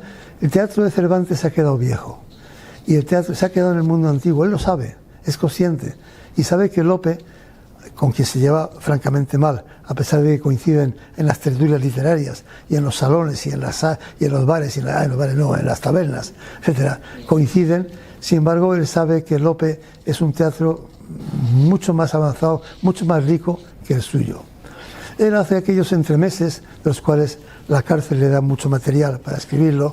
El patio de Monipodio, la Rinconete, todo eso son sacados experiencias de la cárcel, en las cuales se describen hechos curiosos. Son retratos psicológicos del momento, pero son cuadros, como luego en el siglo XIX habrá en el teatro cómico en España.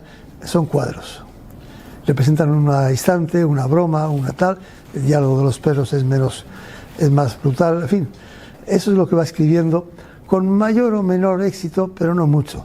Publica un libro, La Galatea, en la cual intenta dar recrear el viejo estilo de la novela pastoril. Todos sabemos que no es un libro especialmente bueno. Él dice, bueno, no es bueno, pero cuando haga la segunda parte, esa sí que va a ser buena.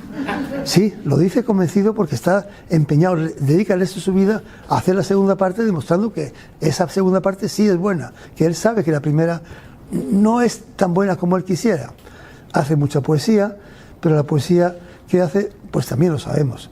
Está bien, es correcta, pero no es muy buena, salvo algunas piezas. Es un hombre deslenguado, poco ortodoxo, el cual, bueno, se le toma en serio, pero es de cuidado. Y yo dije que en la época, eso de que todo el mundo estaba sumiso a Felipe II y a la Inquisición, pues es un mito creado posteriormente. Es un mundo caótico donde lo que no se puede es criticar directamente a Felipe II o a la Inquisición o a la Iglesia, pero sí hacer chistes. Cuando en el 92 muere Felipe II, se manda que se erijan por todos los pueblos de España y de las ciudades monumentos en memoria de Felipe II. Y en Sevilla erigen un monumento que les costó meses montarlo, que era gigantesco, varios pisos, docenas de estatuas, era una monstruosidad. Cervantes pasa y escribe uno de los sonetos que más ha pasado a la historia, aquel que dice, yo tengo mala memoria para la poesía, así que me limito a leerlo, porque ahora lo analizaremos. Voto a Dios que me espanta esta grandeza cuando ve el monumento, y que diera un doblón por describilla, porque ¿a quién nos sorprende y maravilla esta máquina insigne, esta riqueza? por Jesucristo vivo, cada pieza vale más de 1.000.000, y que es Mancilla, que esto no dura un siglo, o Gran Sevilla, Roma triunfanti en ánimo y nobleza. Apostaré que el ánima del muerto, por gozar este sitio, hoy ha dejado la gloria donde vive eternamente. Es muy fuerte, ¿eh? Que eso no es una broma, ¿eh? Claro. Esto oyó un valentón y dijo: es cierto cuanto dice Boacé, señor soldado, y el que dijera lo contrario, miente. Y luego, incontinente, caló el chapeo, le quitó la espada, miró al soslayo, fuese y no hubo nada. Véase que este soneto, que sí que es un buen soneto, sin duda, aunque sea humorístico, es una crítica feroz. Obviamente no critica a Felipe II, critica al túmulo.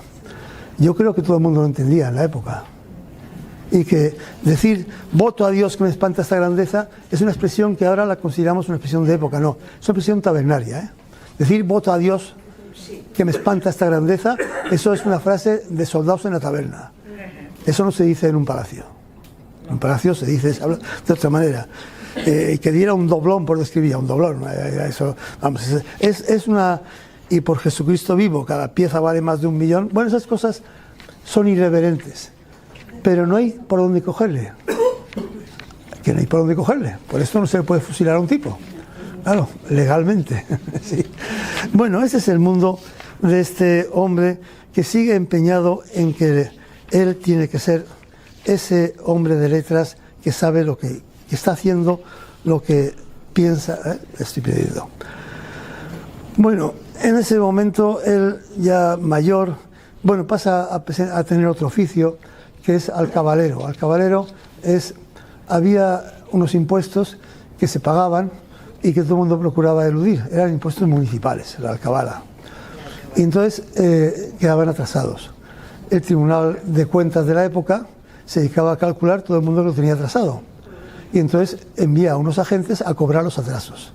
Bonita broma, que le toca oficio dignísimo, como se puede notar, y que debe ser recibido con aplausos en todos los pueblos, claro.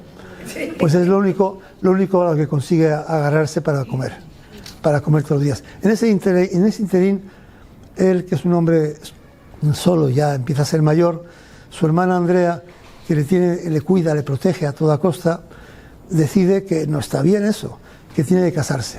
Y le busca a una mujer joven, 17 años o 16, de Illescas, que tiene una pequeña dote de una familia tradicional, muy ortodoxa, muy nada tal, pensando, yo creo, Andrea, su hermana, que así entrará en razón esta cabeza loca que se dedica a la farándula, al teatro, y que se dedica que le meten en la cárcel porque debe dinero, como le pasaba a nuestro padre, dirá ella. Hay que sacarle de este mundo, le vamos a casar, le casa, el matrimonio dura 1 año escaso y ahí se queda. Pero mientras él tiene una hija con la mujer de otro hombre del teatro, Isabel, sí, que es una hija a la que está ligado toda la vida, pero con la que acaba en su ancianidad mal, enfrentado por su yerno, por causa de su yerno y de las herencias. Y de las herencias. Sí, pero en fin, así transcurre la vida de este hombre que acaba viviendo en Valladolid en 1604, o sea, con 50 y tantos años, y ahí él escribe, ya es mayor, escribe un libro que él ha pensado que ese sí que va a ser interesante, y que dice explícitamente en el prólogo que se le ocurrió, lo ideó en la cárcel. Se llamará La historia del caballero Don Quijote de la Mancha. Y bueno, escribe ese libro, lo lleva a un editor y le ocurre, oh sorpresa, que el libro es un éxito aplastante, pero aplastante. O sea, recibe una edición detrás de otra, no pasan 3 años sin otra edición y otra y otra y otra. Y lo lee todo el mundo y todo el mundo lo comenta. Y entonces le ocurre que él se da cuenta de lo que ha escrito, porque lo ha escrito intencionadamente. Hasta ese momento existían novelas de caballerías, existían novelas de pastoriles, era el viejo estilo, pero reflejaban un mundo fantástico, un mundo que no existía, el mundo de los caballeros, el mundo de las pastores. Y él dice, bueno, pues todo este mundo de los pastores y caballeros me vale, pero yo lo voy a utilizar para hablar del mundo real. Voy a escribir el mundo en que vivimos. E inventa algo que es novedoso, que es lo que hemos llamado posteriormente la novela. Voy a distinguir algo importante para entender esto. La novela, porque muchos escritores noveles, sean jóvenes o sean mayores, no distinguen la razón de ser de la novela. La novela y el cuento son dos géneros radicalmente diferentes. En el cuento, el que cuenta el cuento pone una trapo en el suelo, pone lo que va a contar y él les va contando al público una historia que es ajena, que el contador cuenta y el público recibe. Hay que tener en cuenta que si uno estudia despacio todos los cuentos buenos que hay en la historia, la primera oración contiene el final. Pero tú no lo sabes hasta que no has visto el final. Si vuelves al principio verás que la primera oración de alguna forma contenía ese final. Eso es un cuento.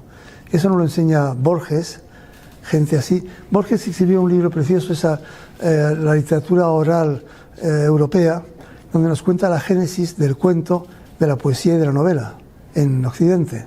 Un libro precioso que recomiendo, de Jorge Luis Borges. Eso es el cuento. ¿Y qué es la novela? La novela es lo contrario. En la novela, los personajes están ahí, pero el autor también, y el lector también. La novela describe un mundo entero, dentro del cual viven los personajes, que son reales, tienen que ser de carne y hueso.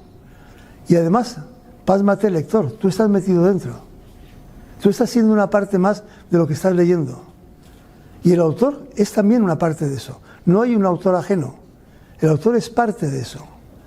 Ese es el mundo de la novela, diferente, como digo, al del cuento. En la novela, el universo entero está recreado. Se ha creado el mundo. El novelista crea el mundo. Y todo el mundo, incluido él y el lector, están dentro de esa novela. Eso es lo que hace la novela. Bueno, eso es la gran novela decimonónica. Bueno, cuando si uno lee Guerra y Paz o uno lee, yo qué sé, los hermanos Karamazov, es el mundo entero. Pero uno no puede ignorar que realmente tú estás metido. Tú no dejas de leer esa novela, tú no dejas de leer a Galdós, porque es que estás metido dentro. Eres parte de lo que está contando. Y te das cuenta que Galdós ya no es ese escritor que vivía en Madrid, es una parte de lo que se está contando. Eso es lo que aporta Cervantes y él se da cuenta de que ha creado el mundo, de que al crear el Quijote ha recreado el mundo en el que vive. No es el mundo, no es una copia del mundo, es una creación del mundo, con todo lo que hay en el mundo, con esos personajes que son mejores o peores, que son equivocados, son acertados, que son fantásticos, que son locos, que son enfermos, que son galeotes. Todo ese mundo es el mundo real que él conoce y él reescribe, él describe. Más aún, se le ocurre una cosa absurda, que es, él no es el autor, a pesar de que en la portada lo pone. Él dice que el autor es un tipo que lo había escrito en arábigo y que él andando por el zoco de Toledo encontró los papeles tirados, sueltos, y que un tal Cidi Hamete Benengeli, que era un morisco de La Mancha, que hablaba arábigo. No hay que olvidar que Cervantes en un momento dado dice que él sabía leer letras arábigas. 5 años en Argel, debió utilizarlos bien. Y dice que ese se lo tradujo. Pero lo que le tradujo no es el texto original de ese otro autor. Ni él copia lo que le da Cidi Hamete Benengeli. Más aún, el propio Quijote dice dentro del Quijote, bueno, y esto que estoy haciendo, mañana habrá alguien que lo escribirá y lo escribirá bien, como corresponde.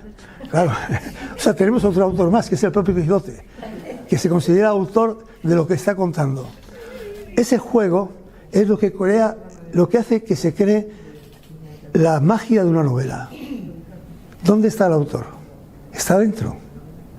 Es Cidi Hamete, es Cervantes, es el propio Quijote, es el arábigo que lo escribió en letras arábigas. ¿Quién es el autor? Pues ese es el mundo. Y lo que crea es el mundo entero. Cuando es ya muy mayor, pues él escribe su última obra, los trabajos de Persiles y Segismunda, pensando que él va a volver a hacer esa hazaña de crear una novela a partir de un texto, de un mundo que va a recrear.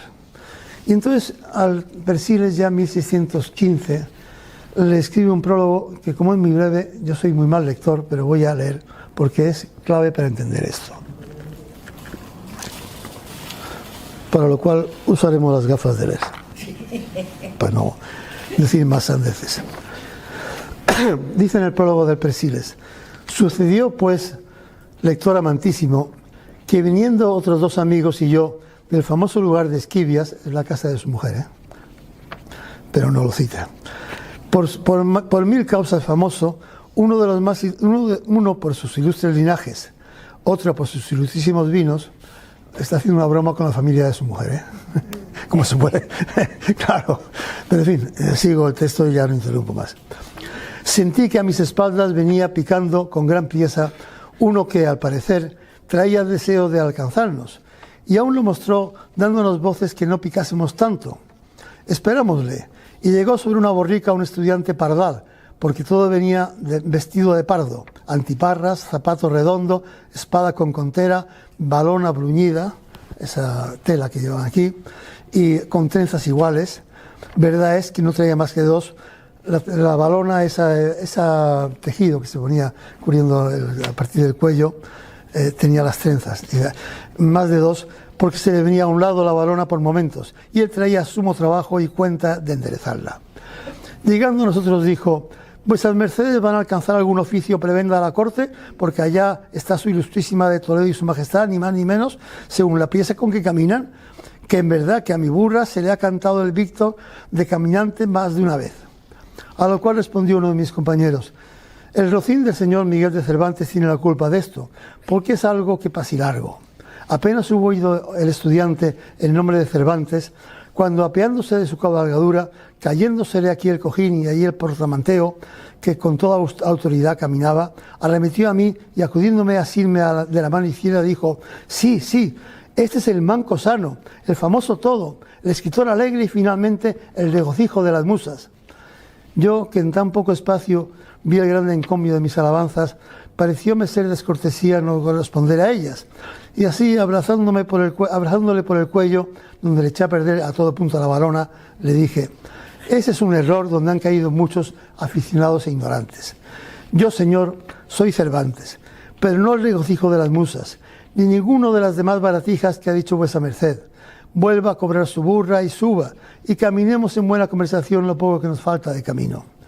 Hízolo así el comedido estudiante, tuvimos algún tanto más las riendas, y con paso asentado seguimos nuestro camino, en el cual se trató de mi enfermedad, y el buen estudiante me desahució al momento diciéndome: estaba muy enfermo ya, esta enfermedad es de hidropesía, que no la sanará todo el agua del mar océano que dulcemente se bebiese. Vuesa merced, señor Cervantes, ponga tasa al beber, no olvidándose de comer, que con esto sanará sin otra medicina alguna. Esto me han dicho muchos, respondí yo, pero así puedo dejar de beber a todo mi beneplácito, como si para mí solo para eso hubiera nacido. Mi vida se va acabando, y al paso de la efemérides de mis pulsos, que a más tardar acabarán su carrera este domingo, acabaré yo la de mi vida. En fuerte punto ha llegado vuesa merced a conocerme, pues no me queda espacio para mostrarme agradecido a la voluntad de vuesa merced me ha dado. En esto llegamos a la puente de Toledo, y yo entré por ella y él se apartó a entrar por la de Segovia. Lo que se dirá de mi suceso tendrá la fama cuidado. Mis amigos gana de decilla, y yo mayor gana de escuchalla. Tornéle a abrazar, volvióseme a ofrecer, picó a su burra, y dejóme tan mal dispuesto como él iba caballero en su burra, a quien había dado gran ocasión a mi pluma para escribir donaires. Pero no son todos los tiempos unos. Tiempo vendrá, quizá, donde anudando este hilo roto, diga lo que aquí me falta y lo que se convenía. Adiós, gracias, adiós, donaires, adiós, regocijados amigos, que yo me voy muriendo y deseando veros presto contento en la otra vida. Murió unos días después, efectivamente. En mi opinión, este texto, que es prólogo de esto, pues ni se encontró con ningún estudiante, ni iba a derivar a ningún lado, sino que es un texto inventado por él. Claro, como parece deducirse. Dice lo que quería decir. Mi libro del Quijote ha corrido por todas partes, tiene ediciones por todas partes, todo el mundo lo ha leído y se ríen de las cosas que se cuentan. No han entendido nada. No han entendido nada. Mi libro no es de risa. Quien haya leído el Quijote una vez y lo vuelva a leer tiempo después, verá que la primera vez se ha reído mucho y la segunda le ha dado una pena enorme. Describe un mundo brutal, un mundo triste, un mundo en donde todo ha salido mal. Pero la primera vez te ríes mucho, pero algo te suena que algo no encaja. Sobre todo la segunda parte, bueno, es sabida la historia, se publica, hay un Caradura, un tal Avellaneda, que publica una segunda parte burda, vasta, en donde son unos personajes artificiosos y muy vastos. Él se enfada y publica una segunda parte de verdad, segunda parte en la cual cita que estando en una venta con Sancho, pues oye hablar a los que están en la habitación de al lado del tal Don Quijote. Y dice, uy, se presentan. ¿Qué estáis leyendo? Aquí esta segunda parte que se ha publicado, eso es falso. Yo soy Don Quijote. Y, sí. Y entonces hablan y él, una vez más, es el autor que está contando su historia, curiosamente. Y les cuenta que él es Don Quijote y que esa parte que ha escrito Avellaneda no quiere ni leerla, porque es infame. Es imposible que eso sea así, por tal. Y escribe esa segunda parte donde incluye ese capítulo y muchas otras cosas. Y en la cual sí que ya refleja un mundo impresionante donde Don Quijote, primero, antes de morir, sueña hacerse pastor y le propone a Sancho hacernos pastores y ir al monte, y por fin vuelve a la razón y es el bueno, es de Alonso Quijano el bueno, que muere pacíficamente en su casa. ¿Qué sacamos de esto? Pues vamos a sacar dos cosas. Don Quijote, Cervantes y el bueno de Alonso Quijano cumplen con la siguiente virtud, con el valor. Lo ha demostrado. Cumple con la justicia. Quijote, para él, el objetivo es la justicia. Y cumple con la sofrosine, porque si lo leéis despacio veréis que todos los comentarios que hace el Quijote a Sancho son de muy buen seso, de muy buena razón y de mucha armonía y de un hombre bueno.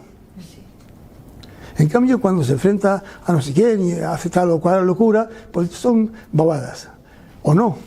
Pero cuando habla un hombre con sofrosine. Él es un buen ciudadano que ha alcanzado la virtud en un mundo de gente que ha perdido la virtud. Ese es el mensaje que transmite el Quijote, en mi opinión. Y eso es todo.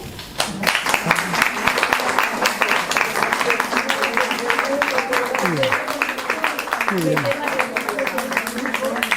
Sí. Bueno, y me he quedado sin leer un par de frases que quería leer, pero una... No sé si...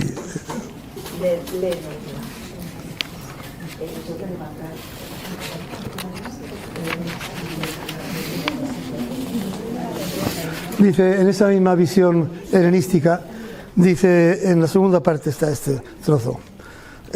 Advierte Sancho, respondió Don Quijote, que hay dos maneras de hermosura.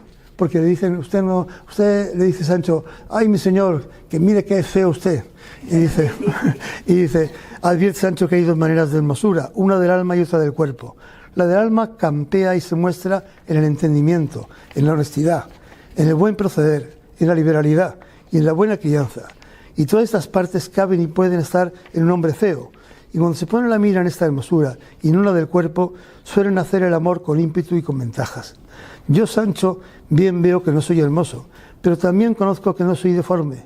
Bástele a un hombre de bien no ser monstruo para ser bien querido, como tenga los dotes del alma que te he dicho. Insisto que este es el mundo del humanismo de su época. El humanismo de su época. Él muere ya en el siglo XVII, 1616, ¿eh? Muy bien, pues nada. Lo que sea, cualquier cuestión que yo pudiera explicar. No sé, lo que queráis. Es el momento. Se abre el turno de comentarios. Fue una respuesta a la reforma luterana, ¿no? A la reforma luterana, pero sobre todo fue una reafirmación de la ortodoxia. Quiero decir que fue una respuesta. Sí, claro, es una respuesta.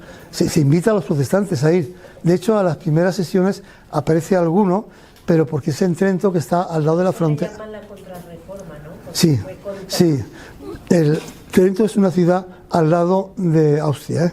De la manera que en el caso de que la cosa se pusiera mal, esos 4 protestantes que fueron a la primera sesión salían corriendo, como de hecho salieron, y se metieron en el mundo protestante corriendo. Y en ese concilio también el celibato de los sacerdotes que sí, todo eso se pone, se impone, todo. Sí. La imposición del celibato. Se impuso la disciplina que conocemos hoy día. Esa disciplina. Pero por razones económicas. Bueno, porque la herencia es un problema. Porque un cura que deja herencia. Si un cura tenía familia, a la iglesia le costaba un dinero. Y además, si había una herencia, si se podía quedar en la iglesia si no tenía familia. Exacto. Las razones económicas son las que movieron. Algo tenían que ver sin duda. En cosas de religión, pero no eximiremos a ninguna religión occidental. Las orientales no voy a hablar. Las religiones no son ajenas a la economía nunca. Las occidentales hablo, libero al taoísmo, al budismo, al jainismo, se estudia aparte. ¿Alguna cuestión? ¿El libro de Borges que has dicho cómo se titulaba? El de Borges, literaturas...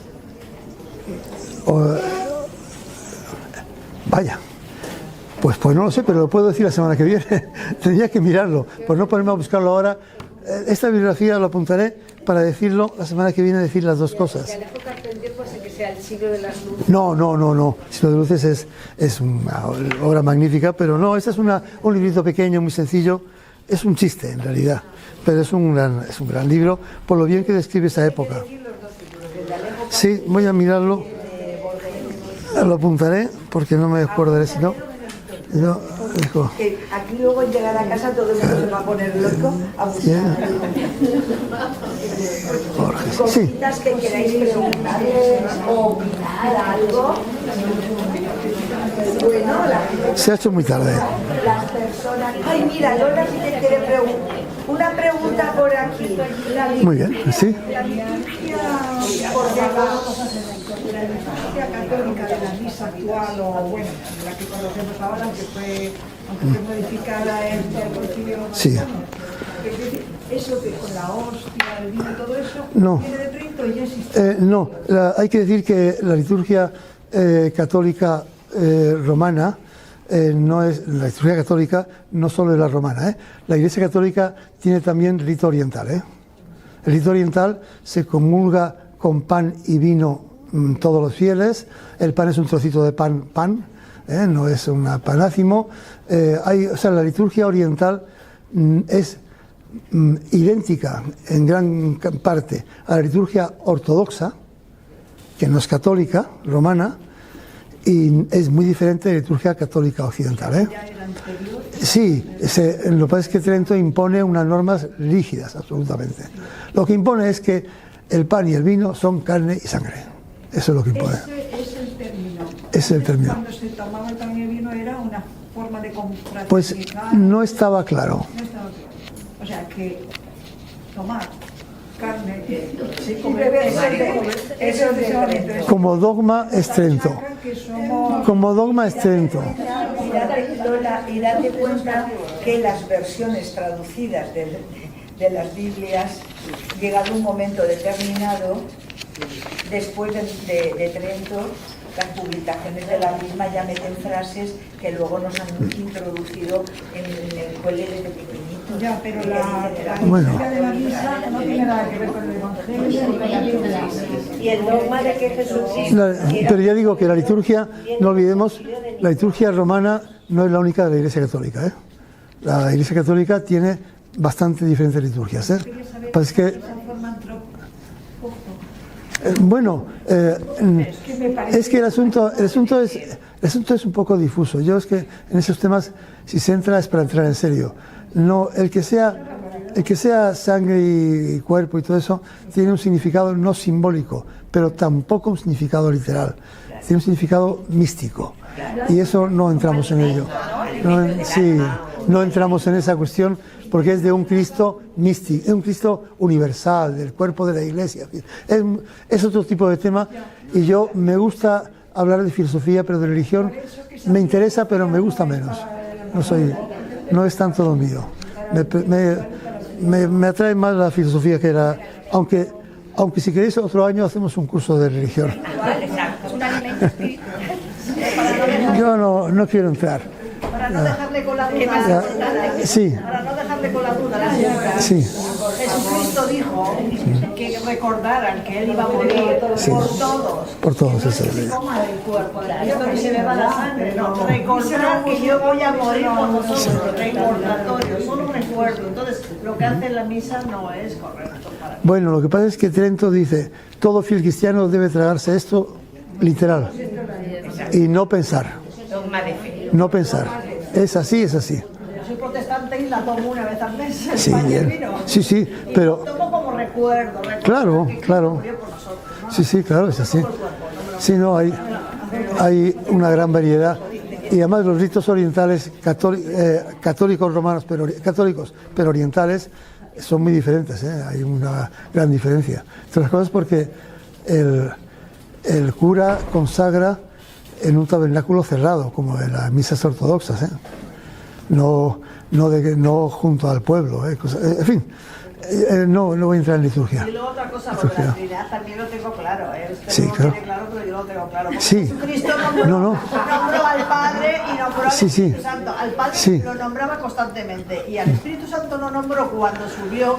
Y es necesario que yo me vaya para que el Espíritu de Dios venga a morar en nosotros. Sí. Y eso es de religión. Otro dogma. Pero yo entro...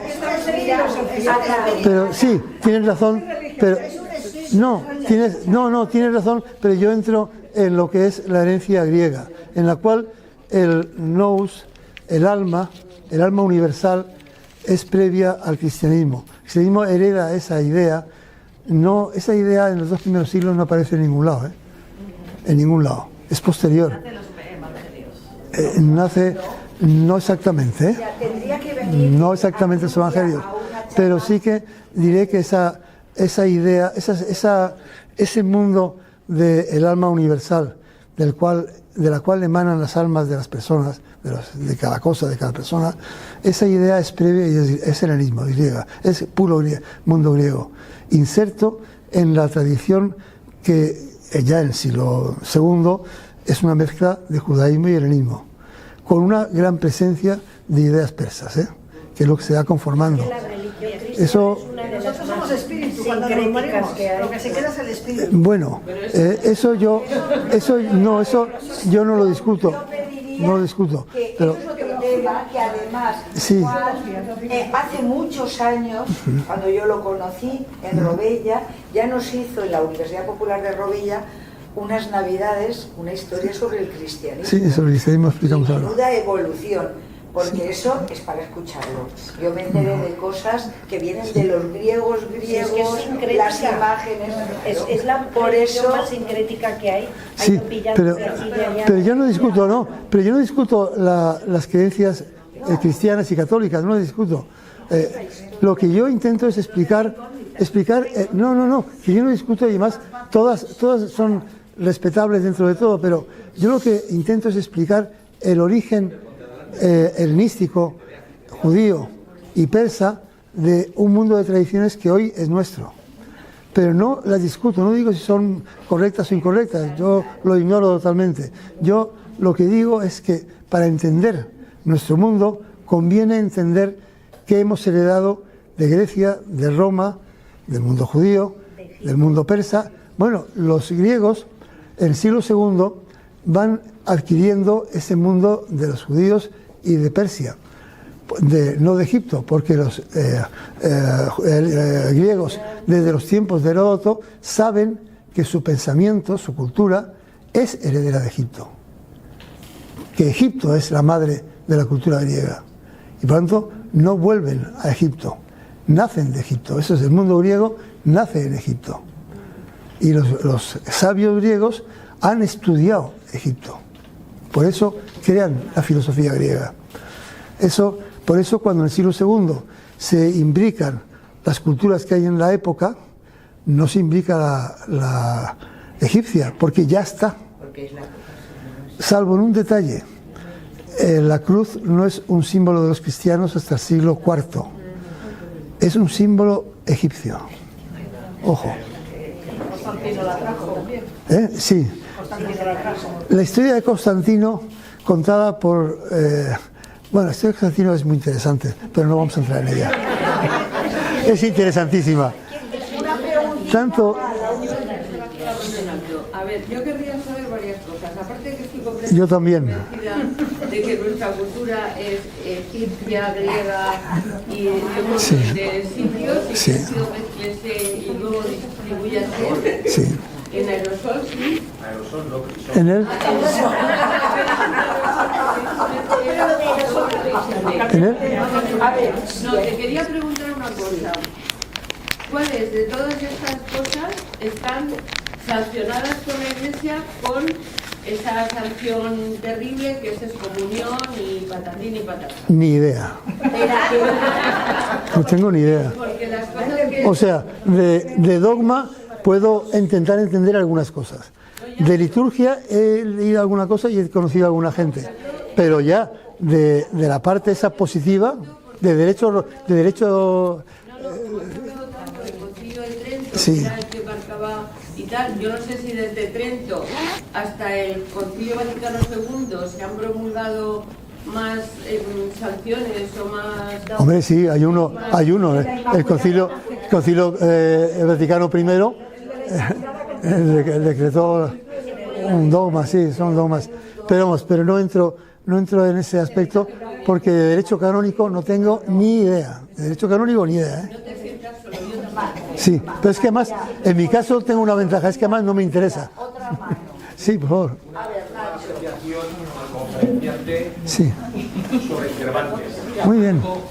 El manco de Lepanto, sí. según lo que le he entendido, sí. Recibió un escopetazo sí. en el brazo izquierdo sí. y le rompió el tendón. Eso es lo que se deduce, que pierde el tendón, sí. Que tenía la mano así como... Sí, exacto.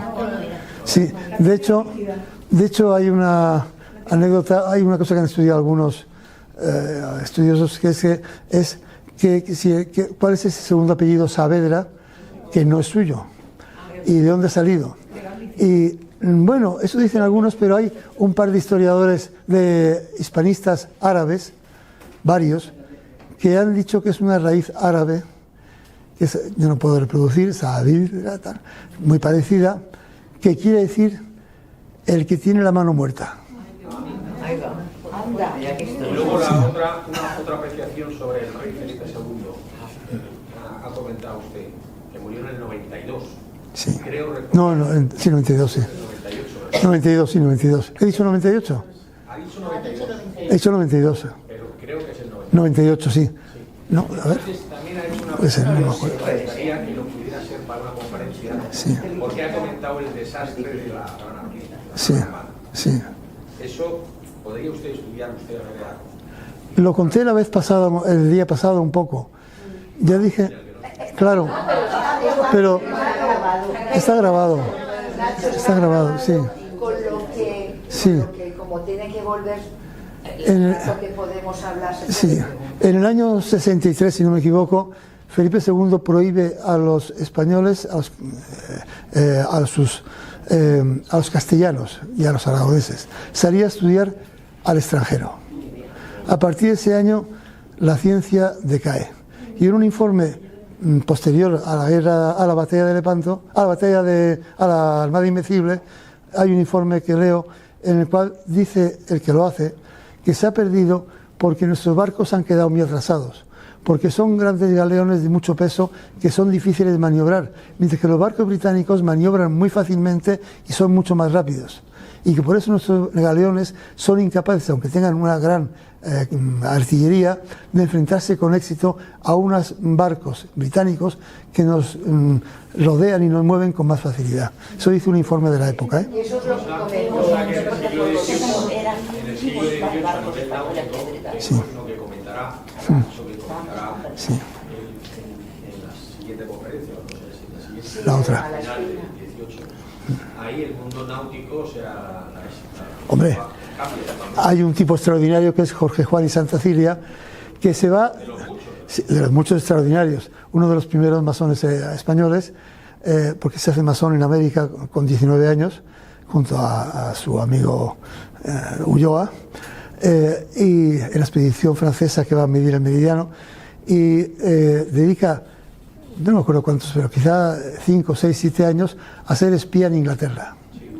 Se va a Inglaterra de espía con un cura que está allí en Inglaterra y pues se dedica a, primero, copiar todo tipo de planos de cosas técnicas, especialmente de navegación, todo, y a enviarlos a España.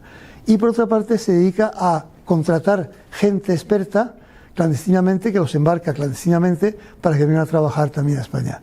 Esa era la labor de Jorge Juan, que cambió la situación de la ciencia española. Sí, sí, sí, sí, absolutamente.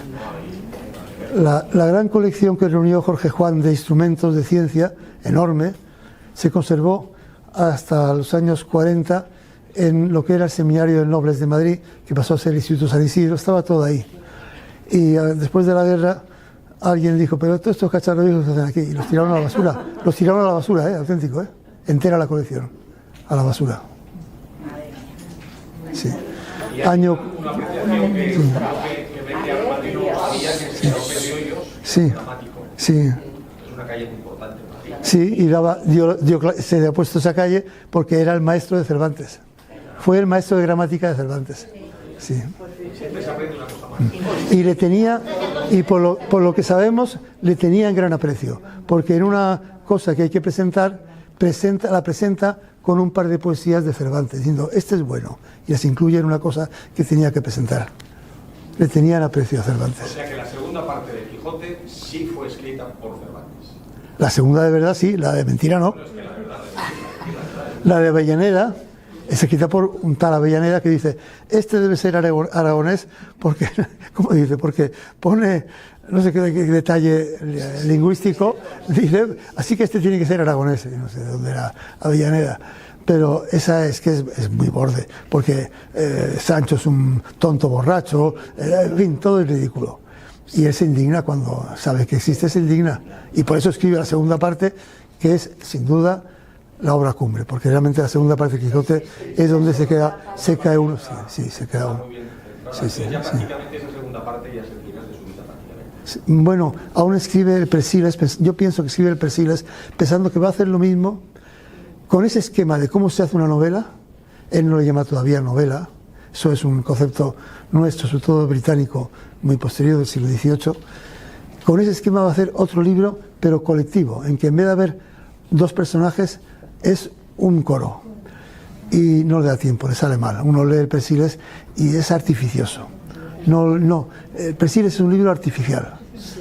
Y no le ha caído, no le ha podido, y se muere recién publicado.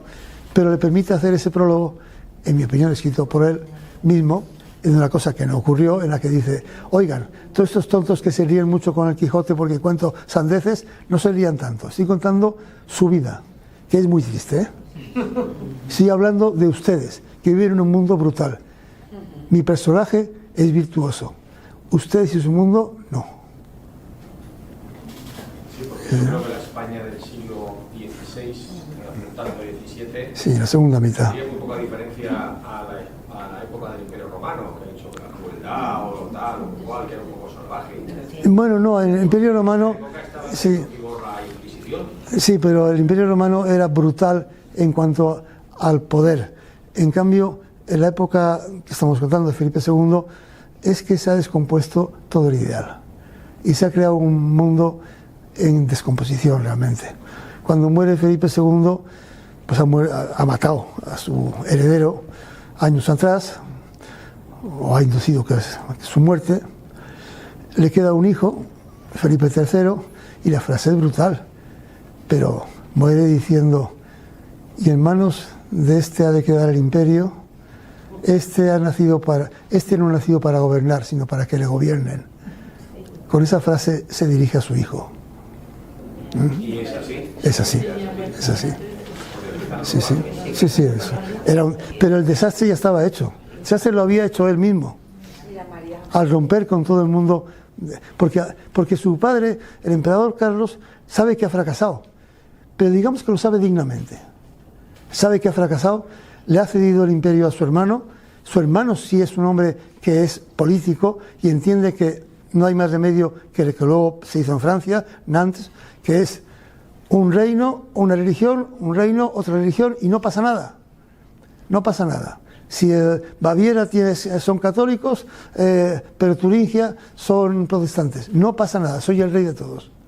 Y Fernando, el hermano de Carlos V, que será luego emperador, cuando es rey de romanos, por ejemplo, de todo el imperio, de todos los reinos del imperio, siendo no todavía emperador, porque Carlos no ha podido y porque los turcos están en las puertas de Viera, él decide: no, mi hermano está equivocado, no voy a imponer el catolicismo a todo el mundo. El que sea protestante lo es, el que sea católico lo es. Luego Enrique IV, de Francia, Francisco, Enrique IV, sí, hará, oye, que hay protestantes y hay católicos, pues un reino, dos religiones, no pasa nada. Menos aquí. Menos aquí, donde se pierde, con eso se pierde la nación. 30 años después, 30 años después, la guerra de los 30 años creará las naciones europeas. Naciones en las cuales, una vez más, la política se ha sobrepuesto, se ha emancipado de la religión. Y la política crea las naciones europeas, emancipada de la religión. Eso que había intentado Maquiavelo, había propuesto Maquiavelo, que había hecho Fernando II de Aragón, que había sido la política europea de la época, que lo había intentado y les había salido un churro a Carlos el emperador. Todo eso es lo que se pierde con Felipe II, porque en Felipe II, una vez más, la política queda supeditada a la religión y se pierde la nación, porque la nación nace de que la política se emancipa de la religión. Y eso es lo que no ocurre en esta España de Felipe II. La última pregunta, sí, para que no pierda el... En el Quijote, Don Quijote se refiere siempre con Sancho hablando del tipo de gobierno. Él nunca nombra un reino, siempre nombra a la república. Bueno, es un término de la época. ¿No? La república es la colectividad, es el mundo, sí, es término de la época, no.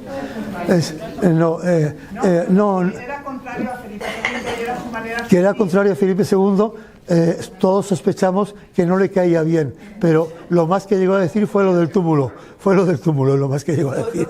Sí, lo otro no. Bueno, dice, que lo leo, dice una frase brutal también, al final del Quijote, escribe esta otra frase. Es brevísima, la frase es brevísima.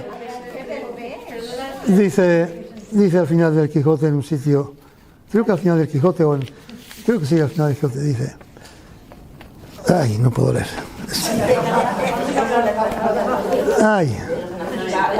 El Quijote, Don Quijote le comenta a otras personas, no recuerdo si a Sancho o a quién, les comenta que menos mal que por fin ya se va dando orden como se entretengan y remedien los soldados viejos y estropeados, porque no es bien que se haga con ellos lo que suelen hacer los que ahorran y dan libertad a sus negros cuando ya son viejos y no pueden servir, y echándolos de casa con título de libres los hace esclavos del hambre.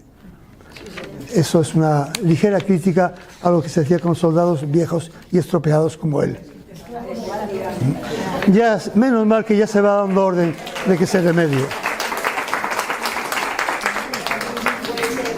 Bueno.